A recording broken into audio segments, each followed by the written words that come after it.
Bismillahirrahmanirrahim. Assalamualaikum warahmatullahi wabarakatuh. Waalaikumsalam warahmatullahi wabarakatuh. Innal hamdalillah nahmaduhu wa nasta'inuhu wa nastaghfiruh wa na'udzu billahi min shururi anfusina wa min sayyiati a'malina. May yahdihillahu fala mudilla lahu wa may yudlil fala hadiya lahu. Asyhadu an la ilaha illallah wahdahu la syarika lahu wa asyhadu anna Muhammadan abduhu wa rasuluh la nabiyya ba'dahu. Alhamdulillah, kembali kita bersyukur kepada Allah Subhanahu wa taala di hari Senin yang berbahagia ini.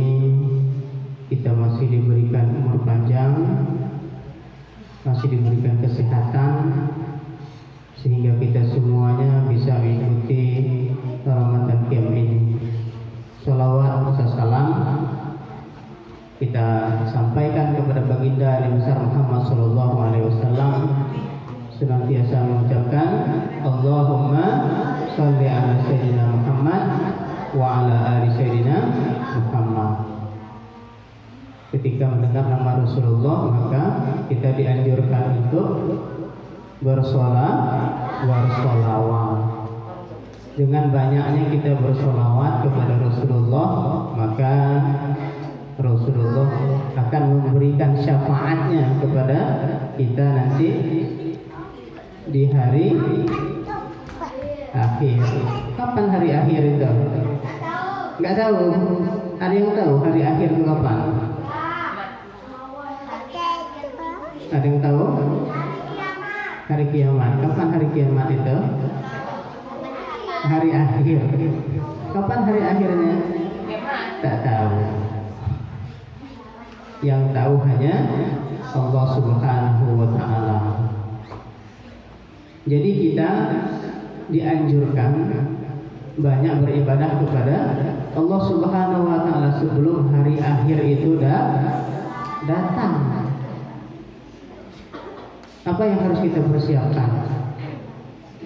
Yaitu ahsanu amalan. Amal yang baik. Sudah baik belum amal kita? Ada yang tahu? Sudah baik belum amal kita? Selama ini sholat yang kita kerjakan itu sudah baik belum? Sudah? Ada yang jamin? Tidak tahu. Siapa yang jamin ibadah kita itu sudah baik atau belum? Enggak ada. Memang tidak ada. Kita dianjurkan untuk banyak beribadah kepada Allah Subhanahu wa taala, memperbaiki kualitas ibadah kita. Nanti yang berhak menilai ibadah kita adalah Allah Subhanahu wa taala.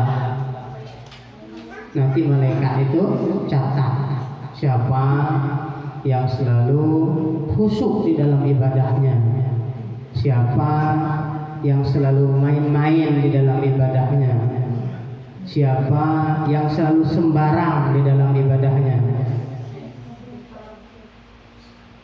Bagaimana ibadah kita ingin khusyuk, sementara wudhu kita saja masih berantakan.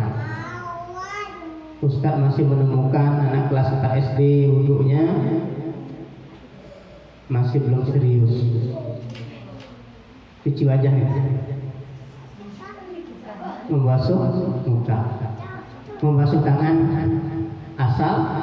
asal basah. Bagaimana sholat kita ingin diterima oleh Allah sedangkan wudhu kita tidak serius? Terimanya sholat kita, maka sempurnanya wudhu kita. Kalau wudhu sudah tak sempurna, otomatis sholat pasti tidak akan sah gitu.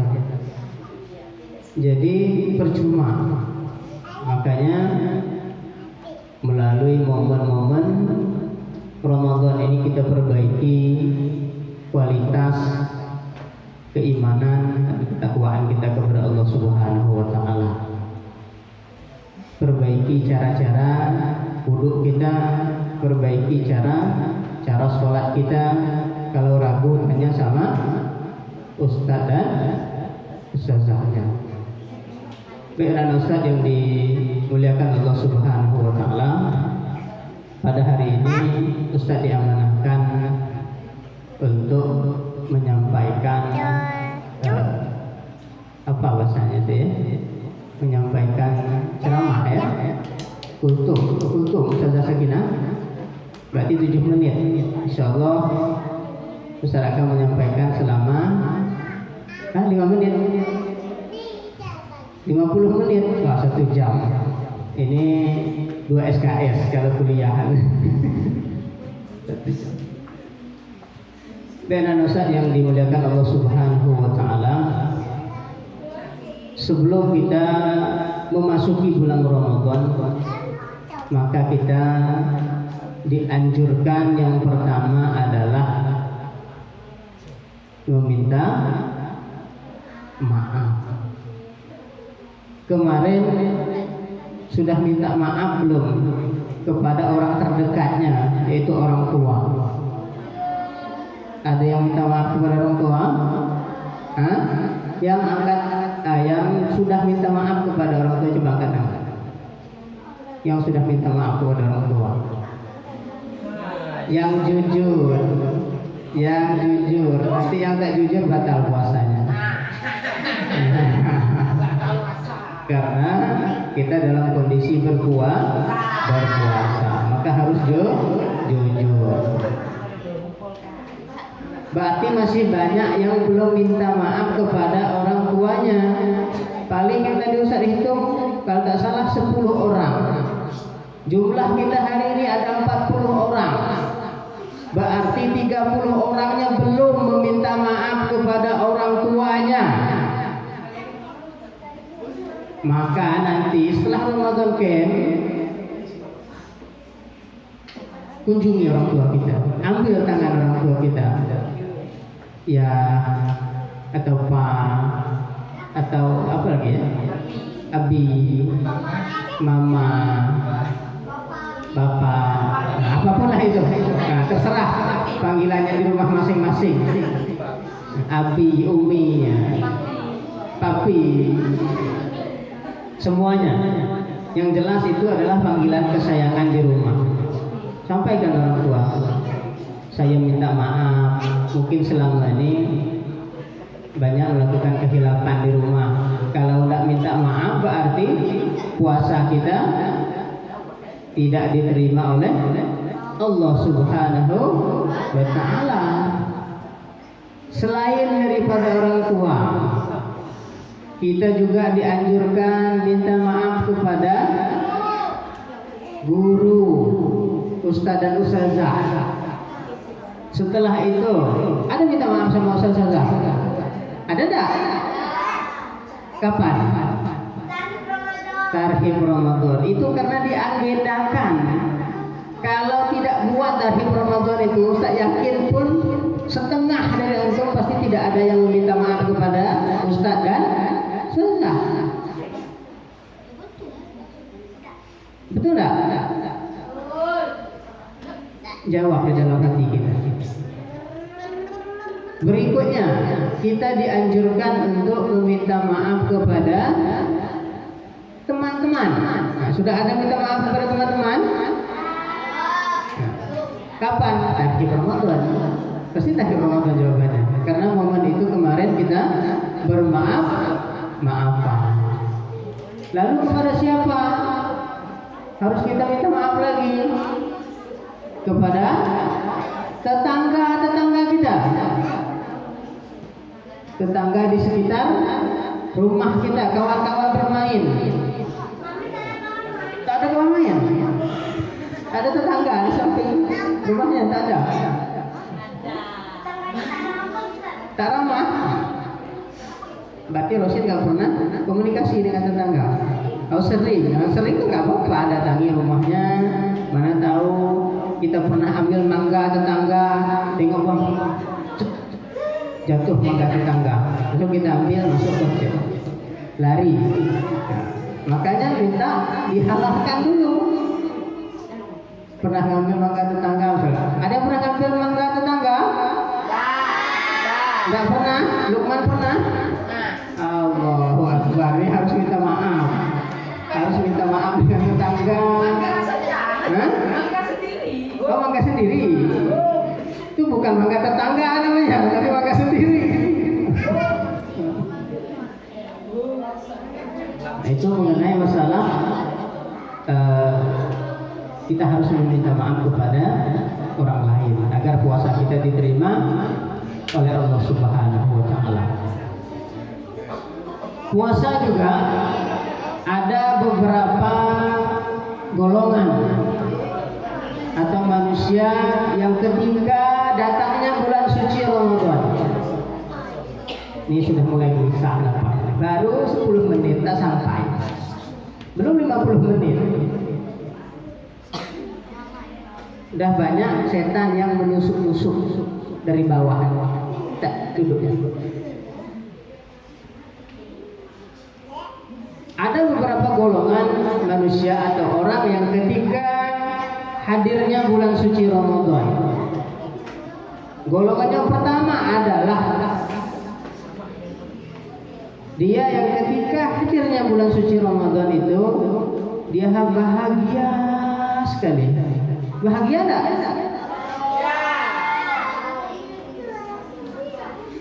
Ada yang bahagia enggak hadirnya bulan suci Ramadan? Yang benar. Hah? Sabar.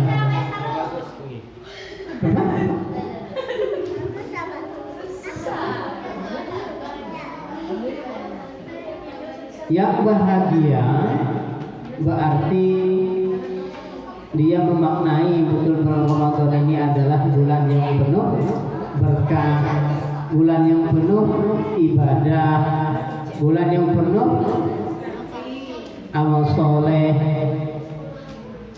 sehingga dosa-dosanya dihapuskan oleh Allah Subhanahu wa ta'ala.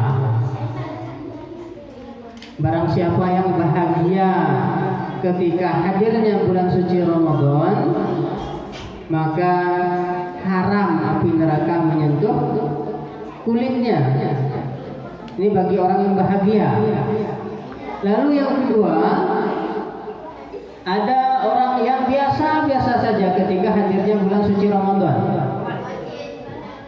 Kira-kira di sini siapa yang merasa biasa-biasa saja ketika bulan Ramadan itu hadir? Ada enggak? Udah biasa aja lah bulan puasa itu. Tak ada apa namanya? Tak ada istimewanya, sama aja dengan bulan yang lain. Ada enggak yang merasa gitu? Enggak ada? Yang benar. Serius loh. Ya. Betul. Alhamdulillah. Berarti siswa SD dan SMP itu ketika hadirnya bulan suci Ramadan dia harus bahagia. Kalau tak bahagia kedatangan bulan suci Ramadan, berarti ada yang salah di dalam hati, dalam ginjal. Ada yang salah di dalam hati kita semuanya. Maka harus diperbaiki. Bahkan ada yang merasa benci ketika hadirnya bulan suci Ramadan. Kenapa dia benci? Karena tidak bisa makan siang, karena tidak bisa minum es di siang hari, habis lari-lari tadi kan. Ada sirup marjan misalkan, campur sama es batu, duduk di depan sambil tiup angin, isap air marjannya, atau cappuccino cincaunya, atau sirup ABC-nya, disuguhkan dengan air es yang macam-macam itu sedapnya. Makanya orang yang benci kehadirannya bulan Ramadan itu dia merasa bulan Ramadan itu penghambat untuk dia makan di siang hari. Marah dia tuh, tak datang pula bulan suci Ramadan, tak dapat makan siang, tak dapat minum, tak dapat aktivitas bebas. Maka orang yang seperti ini maka harus diperbaiki lagi dengan kondisi hatinya. Maka harus banyak beristighfar kepada Allah Subhanahu wa taala. Semakin banyak kita istighfar, maka dosa itu semakin banyak berguguran. Semakin banyak bergugurannya dosa, maka ditambahnya pahala, maka kita akan senang dengan kebaikan-kebaikan, akan mudah melaksanakan kebaikan-kebaikan. Kalau kita berat untuk melaksanakan sholat tarawih, ataupun imamnya lama, misalkan dalam sholat tarawih, kita sudah gelisah tuh, lama betul lah imam ini, panjang betul lah ayat yang dibaca. Nah ini sudah merusak kondisi hati kita, sudah merusak keikhlasan di dalam beribadah. Sama juga dengan ustaz yang lama betul, usah dicakap depan, kamilah kepanasan, dalam kipas tak ada, sama ustaz pun juga, ini panas juga. Terus ya dah tepat, dah lemah. Tadi ustaz nampak sebelum masuk kajian semuanya semangat, lari ke sana, lari ke sini, tak ada yang capek. Setelah itu duduk mendengarkan kajian semuanya lemah.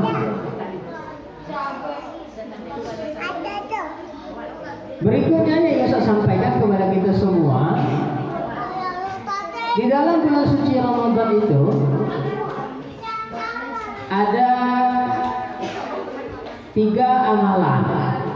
3 amalan ini yang bisa kita kerjakan satu persatu atau semuanya. Yang pertama adalah amalan fisik namanya, atau amalan badan. Contohnya adalah sholat, ya, sholat maupun sholat tarawih, sholat wajib, sholat witir, sholat sunnah, banyak sekali sholat. Ini adalah amalan fisik. Ada yang tahu nggak berapa rakaat selama bulan Ramadan ini Ustaz itu sholat? Berapa? Coba hitung. Kalau tidak salah saya hitung itu ada 54 rakaat itu sholat yang kita kerjakan sehari semalam. Sholat 5 waktu berapa rakaat? 17. Sholat tarawih berapa rakaat? Nah, coba dijumlahkan dulu, berapa tuh? 11. Sholat rawatib berapa? Rawatib qobliyah ba'diyah berapa rakaat?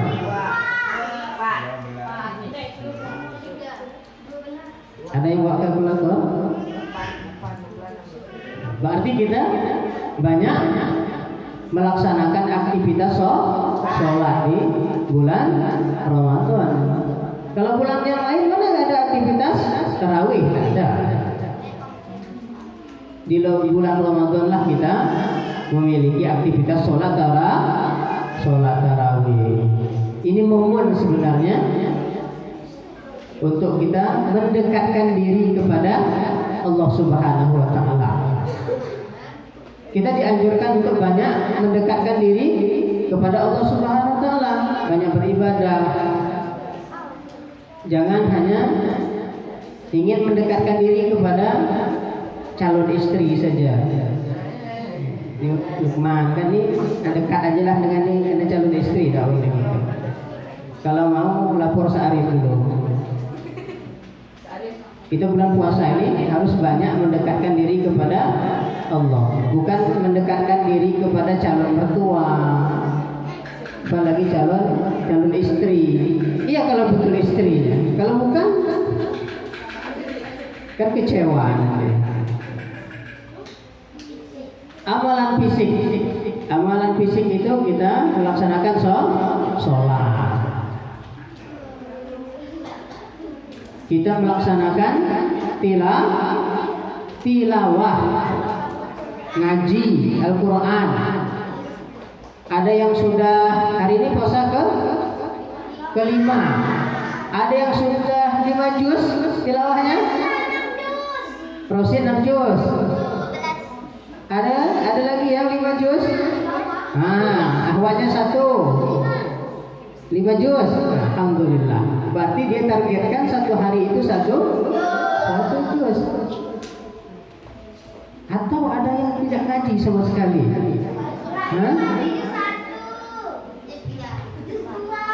Nih, dah ngantuk-ngantuk nih. Semua Ustaz katakan betul, Ustaz Danis. Rupanya ngantuk-ngantuk.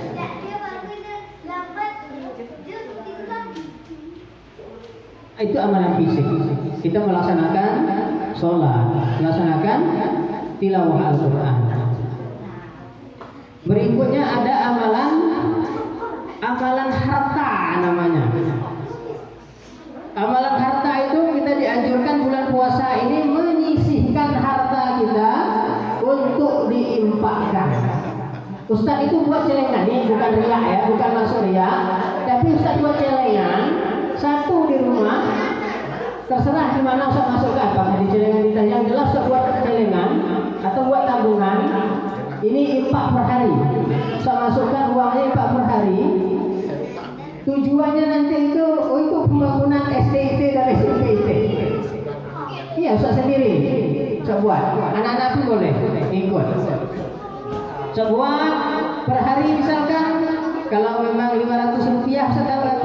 Saya masukkan misalkan.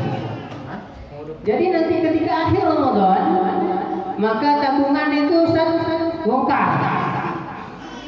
Setelah Ustaz bongkar, lalu Ustaz serahkan kepada pihak sekolah SDIT maupun SMPIT untuk pembangunan sekolah kita. Begitu juga dengan anak-anak Ustaz semuanya. Boleh per hari itu berapa gitu. Dan infakkan untuk siapa? Silakan. Tidak ada masalah. Tapi Ustaz itu niatnya untuk pembangunan SD dan SMPIT.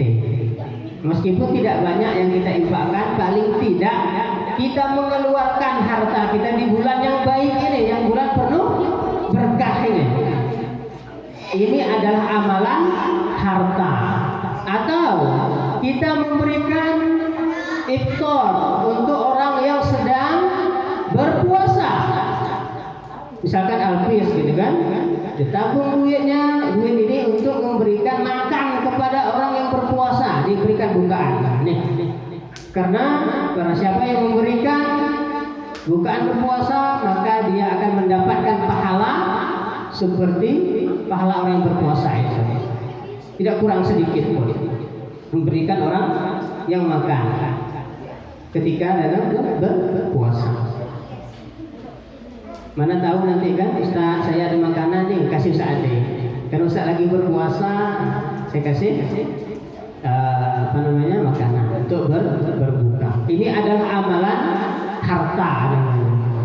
Yang kelebihan harta, maka dia dianjurkan untuk banyak melaksanakan sedekah-sedekah melewati hartanya. Yang kekurangan harta, dia hanya bisa melaksanakan ibadah fisik, berarti dia hanya sebatas melakukan ibadah fisik seperti sholat tadi, ngaji tadi yang saya sampaikan. Lalu berikutnya ada amalan, ada ibadah melalui hati atau zikir kepada Allah Subhanahu wa taala, istighfar. Astagfirullah.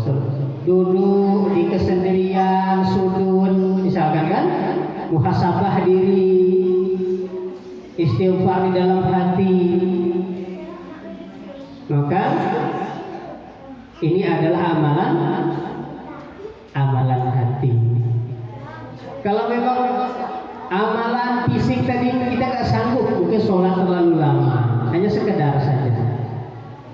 Mungkin amalan harta tadi itu, uang yang kita keluarkan tidak sanggup, misalnya kita mengeluarkan uang untuk bersedekah atau berinfak, maka kita tidak menggunakan jalur itu. Mungkin kita menggunakan hati-hati kita untuk mengingat Allah Subhanahu wa ta'ala. Masih kuat? Yang benar. Masa sih? Duduk anak soleh. Baru berapa menit? Udah 20 menit tak terasa. Tadi janjinya berapa? Setelah sakinah 7 menit. Sejam, Masya Allah, 1 jam. 2 SKS. Ini apa namanya? Usah harus duduk nih. Tadi sudah lama berdiri. Hah? Masya Allah, susah tadi ilmu. Baik, dan Ustaz yang dimuliakan Allah Subhanahu wa ta'ala, sedikit tadi itu baru pembukaannya. Jadi baru pembukaan. Ini sekarang kita baru masuk ke materi. Tapi materinya tak lama. Udah capek? Kalau udah capek kita tutupkan. Ya cukup kan? Ya, udah capek. Macam mana nak lanjutkan? Sedikit lagi lah, sedikit lagi saya tambah. Insyaallah paling lama 20 menit, paling lama ya. Kalau lah sampai 20 menit, angkat tangan. Ustaz, waktu sudah habis. Ustaz janji tadi bilang 20 menit. Kalau Ustaz apa namanya berbohong berarti batal puasa Ustaz. Oke, saya duduk. Ada beberapa hikmah dari kita melaksanakan puasa Ramadan. Ini yang saya tulis baru tadi. Baru tadi. Ketika saya ingat jadi pemateri, lupa mengisi amunisi ilmu dulu. Maka tadi saya cari sebentar apa yang ingin saya sampaikan kepada kita semuanya. Hikmah dari puasa Ramadan yang pertama adalah melatih kita untuk disiplin waktu. Mengapa melatih disiplin waktu? Karena melalui puasa semuanya kita diatur oleh waktu. Contoh, mulai dari kita melaksanakan makan sahur, ini sudah ditentukan waktunya. Bayangkan kalau sahur itu tidak ditentukan, berarti kita bebas saja untuk melaksanakan sahur. Jam 3.30 kemungkinan anak-anak Ustaz sudah ada yang dibangunkan oleh orang tuanya untuk melaksanakan sahur. Karena jam 4:20 itu kemungkinan sudah imsak. Maka tidak ada kesempatan lagi untuk melaksanakan sahur. Makanya puasa ini melatih kita untuk tepat waktu atau disiplin waktu. Setelah imsak, biasanya kita itu tidak ada lagi aktivitas makan maupun minum. Semuanya sudah menahan diri untuk itu. Bukan saja menahan makan dan minum, tapi menahan semuanya apa yang membatalkan puasa. Makan dan minum itu hanya yang umum. Yang lain pun bisa menyebabkan membatalkan puasa. Seperti membuli teman yang berlebihan. Ini mengurangi nilai pahala puasa.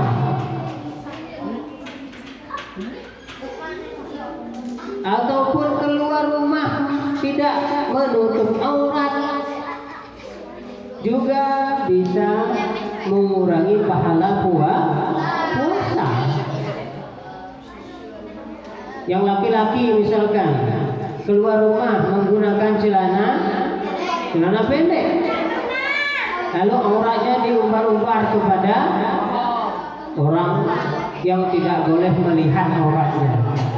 Ini sudah mengurangi nilai puasa. Begitu juga dengan yang akhwat, main sepeda misalkan tidak menggunakan jilbab, ya, afifah ya.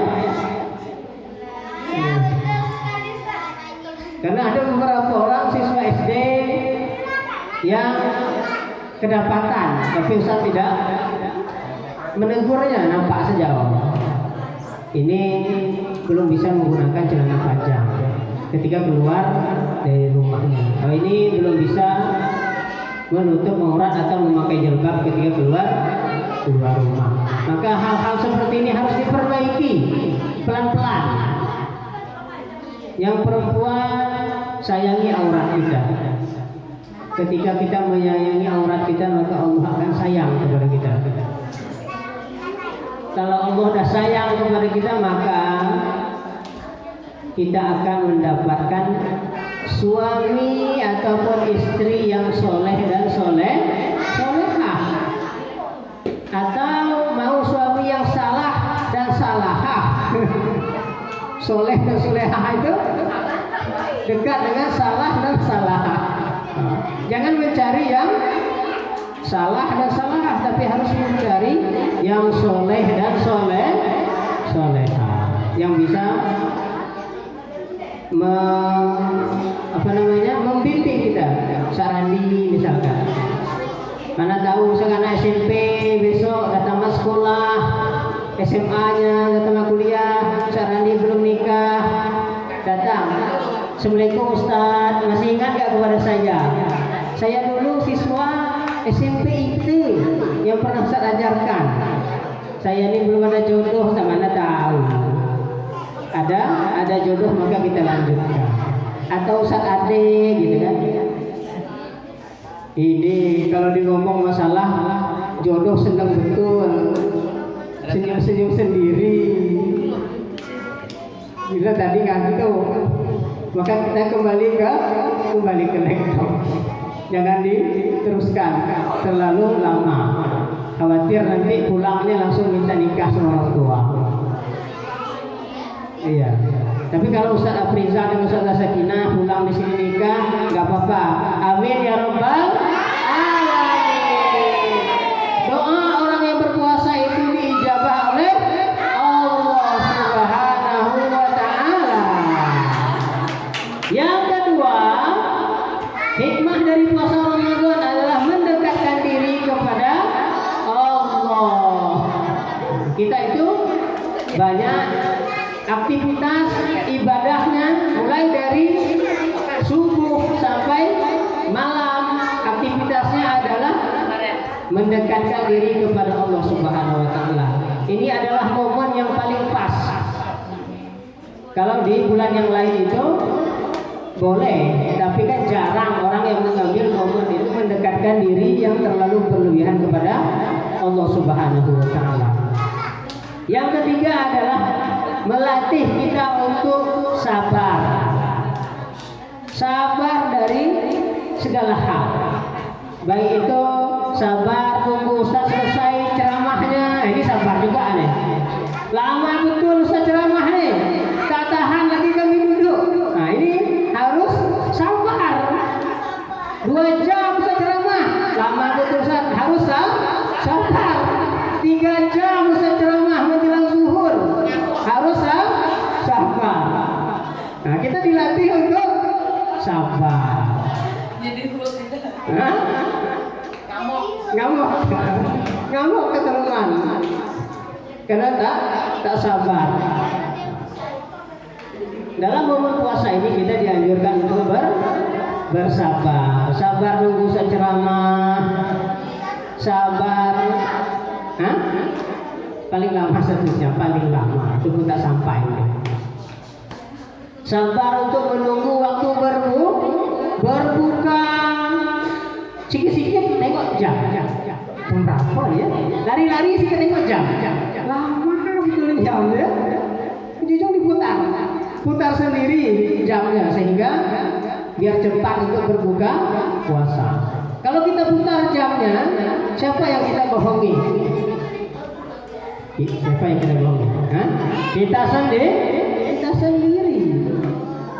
membohongi diri kita. Lalu yang berikutnya adalah